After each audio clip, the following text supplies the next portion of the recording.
ఈ రోజు మన టాపిక్ వచ్చేసి హ్యాకింగ్ అండి. అసలు కన్స్ట్రక్షన్ లో హ్యాకింగ్ ఎందుకు చేస్తాం, హ్యాకింగ్ అంటే ఏంటి, హ్యాకింగ్ వల్ల బెనిఫిట్స్ ఏంటి, హ్యాకింగ్ చేయకపోవడం వల్ల కాన్సిక్వెన్సెస్ ఏంటి, ఇవాళ మనం డిస్కస్ చేసుకుందాం. Hi everyone, myself R Venugopal, deputy manager QAQC, Skandamsh infra projects.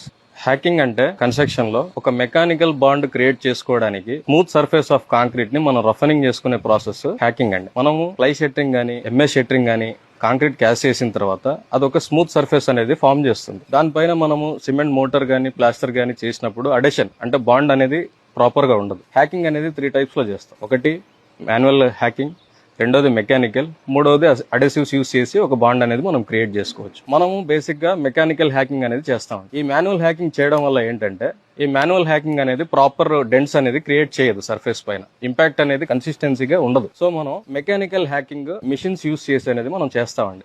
అది కూడా ప్రాపర్ గా దాన్ని జిగ్జాగ్ ప్యాటర్న్ లో 3 mm డెప్త్ లో SFT కి 45 డెంట్స్ అనేది మెయింటైన్ చేస్తూ హ్యాకింగ్ అనేది చేస్తా ఉంటాం. మీరు చూడొచ్చు బీమ్స్ పైన గానీ, కాలమ్స్ పైన గానీ, స్లాబ్స్ పైన గానీ మనం ఏ విధంగా హ్యాకింగ్ చేస్తున్నాం మీరు చూడొచ్చు. సో మనం హ్యాకింగ్ గురించి అంతా తెలుసుకున్నాం కదా. ఈ హ్యాకింగ్ అనేది అంటే మన డెంట్స్ కావచ్చు, నంబర్ ఆఫ్ డెంట్స్ కావచ్చు, డెప్త్ కావచ్చు, మనం చేస్తున్న మెకానికల్ హ్యాకింగ్ కావచ్చు. దీనివల్ల ఈ ఫ్రిక్షన్ క్రియేట్ చేసి మనం ఈ మెకానికల్ బాండ్ అనేది క్రియేట్ చేయకపోతే ఫ్యూచర్ లో over a period due to gravity వల్ల కావచ్చు, ఇంప్రాపర్ క్యూరింగ్ వల్ల కావచ్చు, మోటార్ థిక్నెస్ వల్ల కావచ్చు, ఫ్యూచర్ లో పీల్ ఆఫ్ అయ్యే ఛాన్స్ కావచ్చు, క్రాక్స్ రావచ్చు, పడిపోవచ్చు సీలింగ్ ప్లాస్టర్ అనేది. సో ఇవన్నీ ఓవర్కమ్ చేయడం కోసం మనం హ్యాకింగ్ అనేది ఈ పద్ధతిలో మనం ఎన్ష్యూర్ చేస్తాం.